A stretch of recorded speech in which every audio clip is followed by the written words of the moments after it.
Hello students, हम bilinear transformations discuss कर रहे थे और बाइलिनियर ट्रांसफॉर्मेशन में हमने ये देखा कि जो सर्किल है वो सर्किल पे या स्ट्रेट लाइन पे मैप होता है और वो सर्किल जो सर्किल पे मैप हो रहा है उसके Z1 Z2 पॉइंट्स के करस्पॉन्डिंग जो कि Z प्लेन पे है कि W प्लेन पे जो पॉइंट्स होते हैं यदि वो इन्वर्स पॉइंट है तो वो इन्वर्स पॉइंट पे मैप होते हैं और सरकमफ्रेंस के पॉइंट्स सरकमफ्रेंस पे मैप होते हैं।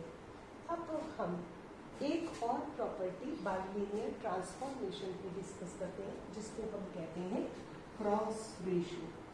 तो क्रॉस रेशियो डिस्कस करने के लिए पहले हम ये देखें कि बाइलिनियर ट्रांसफॉर्मेशन को हम लिखते हैं AZ plus B over CZ plus D, जहाँ पर A B C D ये कॉम्प्लेक्स कॉन्स्टेंट्स हैं and AD minus BC is not equal to 0। इस तरीके से हम बाइलिनियर ट्रांसफॉर्मेशन को डिफाइन करते हैं। ये जो बाइलिनियर हम ये जानते हैं कि जो बाइलिनियर ट्रांसफॉर्मेशन है इस पे ये मान लो हमने Z प्लेन ले लिया और ये ले लिया W प्लेन। तो यहाँ पर के जो पॉइंट है Z, Z1, Z2, Z3 arbitrary points हम ले लें Z2, Z3, Z। तो ये मान लो कि जो Z मैप हो रहा है W पे, Z3 मैप हो रहा है W3 पे, Z2 मैप हो रहा है W2 पे और Z1 मैप हो रहा है W1 पे। तो इस ट्रांसफॉर्मेशन से हम लिख सकते हैं कि W1 बराबर Z मैप हो रहा है W पे, W1 बराबर हो जाएगा AZ1 plus B over CZ1 plus D। इसी तरीके से W2 हो जाएगा AZ2 plus B over CZ2 plus D और W3 बराबर हो जाएगा AZ3 plus B over CZ3 plus D। ये हमने चारों पॉइंट्स लिख लिए। अब हम फाइंड आउट करते हैं W minus W1, W2 minus W3। Cross ratio को डिस्कस करने के लिए हम वैल्यूज को फाइंड आउट करते हैं W माइनस W1। तो W माइनस W1 हो जाएगा, हम निकालते चलते हैं एक एक रेशियो को। इसको यहाँ लिख लेते हैं एक ही लाइन में जिससे आसानी रहे। W1 बराबर AZ1 plus B over CZ1 plus B, W2 equals to AZ2 plus B over CZ2 plus D and W3 equals to AZ3 plus B over CZ3 plus D। इस तरीके से हम लिख सकते हैं। Now find out W minus W1, then it is equals to AZ plus B over CZ plus D minus AZ1 plus B over CZ1 plus D। अब हम LCM लेके वैल्यू फाइंड आउट करें तो ये हमारे पास आ जाएगा CZ plus B CZ1 plus D। Okay, now AZ plus B CZ1 plus D minus AZ1 plus B CZ plus D। बाकी को हम सिमेट्री से लिखेंगे। तो यहाँ हम इसको फाइंड आउट करें तो ये हमारे पास आ जाएगा ACZZ1 प्लस BCZ1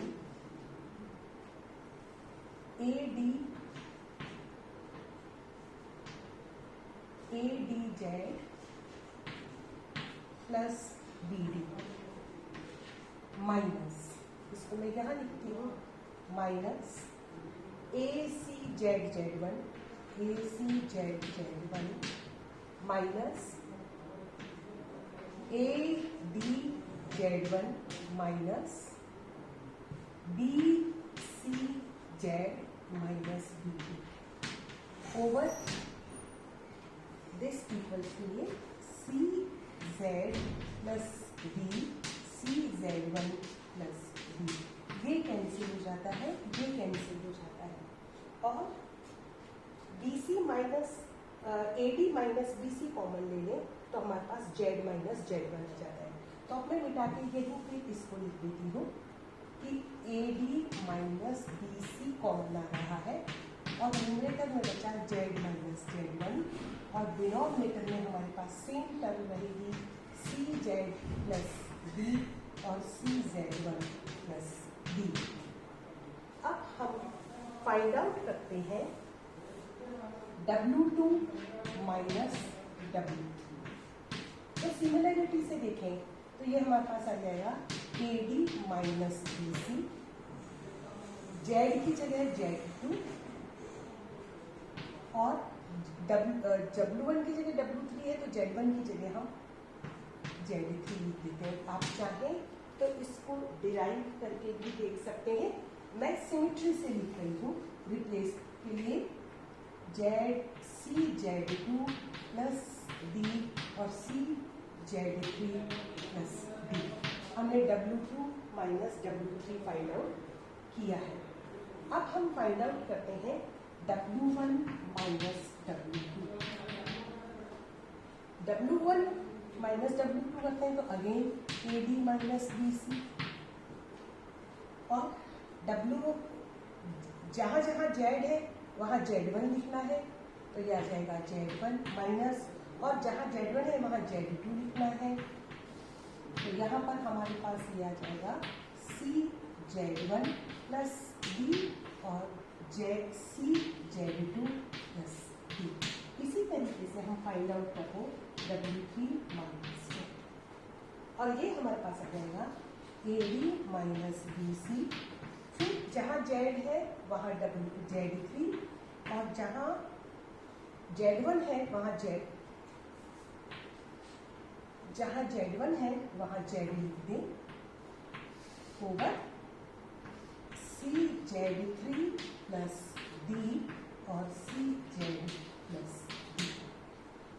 ये मैंने सिमेट्री से लिख लिए हैं, आप इनको डिराइव भी कर सकते हैं। और अब हम फाइंड आउट करते हैं W minus W1, W2 minus W3 over W1 minus W2 और W3 माइनस W। ये हम फाइंड आउट करते हैं, ये चारों रेशो हमने निकाल लिए हैं। तो जब इनके वैल्यू को सब्स्टिट्यूट करते हैं तो हम ये देखते हैं कि हमारे पास आ जाएगा AD minus BC, Z minus Z1, और इसके बाद हमें क्या करना है W2 माइनस W3 में अगेन AD माइनस BC, तो इसका स्क्वायर आ जाएगा Z2 माइनस Z3 ओवर। हमने अब डिनोमिनेटर तो लिखा ही नहीं है हमने इनका, तो इसका डिनोमिनेटर हमारे पास आ जाएगा CZ plus D CZ1 plus D into CZ2 plus D और CZ3 प्लस D ओवर। अब हमें लिखना है W1 माइनस W2, तो ये हमारे पास आ जाएगा AD minus BC, Z1 minus Z2 और AD माइनस BC का square Z3 minus Z over, ये तो पूरी लाइन ओवर है। और यहाँ पे हमारे पास आ जाएगा CZ1 plus D, CZ2 plus D, CZ3 plus D और CZ प्लस D। ठीक है, इससे ये कैंसिल हो गया, यहाँ से CZ इससे कैंसिल हो गया, CZ1 इससे, ये इससे और ये इससे कैंसिल हो गया। तो अल्टीमेटली हमारे पास आ गया Z minus Z1, Z2 minus Z3 over Z1 minus Z2 Z3 minus Z। तो यहाँ पर हम ये हमारा रेशियोज जो हो रहे हैं वो क्रॉस करें तो क्रॉस रेशियोज हमारे पास आ रहे हैं। ये जो रेशियोज हम फाइंड आउट कर रहे हैं वो उसी पैटर्न में आ रहे हैं। W minus W1 Z minus 1, W2 minus W3 Z2 minus Z3, W1 minus W2 W1 Z1 minus Z2 W3 minus W Z3 minus Z। ये कहलाता है क्रॉस रेशियो। तो क्रॉस रेशियो को हम याद, इसको मैं मिटा देती हूँ क्योंकि वो कैलकुलेशंस थी। तो हम ये देखते हैं कि ये साइक्लिक सिमेट्री से हम आसानी से लिख सकते हैं। यदि ट्रांसफॉर्मेशन बाइलिनियर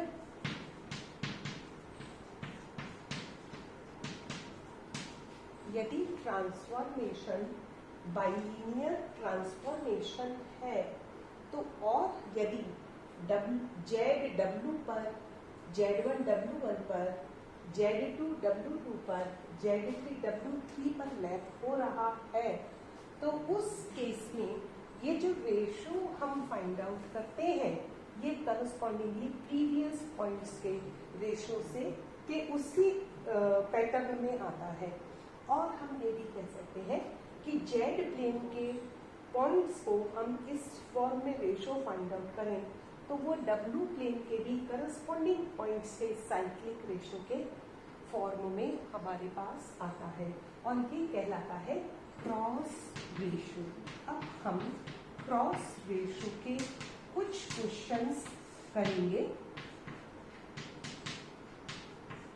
कल हम क्रॉस रेशोज के, जबकि हमें किसी प्लेन पर Z1 Z2 और Z3 की वैल्यू दे रखी हो तो करस्पॉन्डिंग बाइलिनियर ट्रांसफॉर्मेशन हमें फाइंड आउट करनी हो W प्लेन पर, तो हम कैसे करेंगे? याद करने के लिए बहुत आसान है कि कैसे हमने लेफ्ट हैंड साइड रखी है या राइट हैंड साइड रखी है। उसके लिए आप लिख लीजिए Z1 Z2 Z3। तो एक सीक्वेंस में चल रहा है Z1 Z1 Z2 Z3 Z1 Z2 Z3। तो इसी तरीके से W के लिए ये साइक्लिक सिमेट्री में चल रहा है।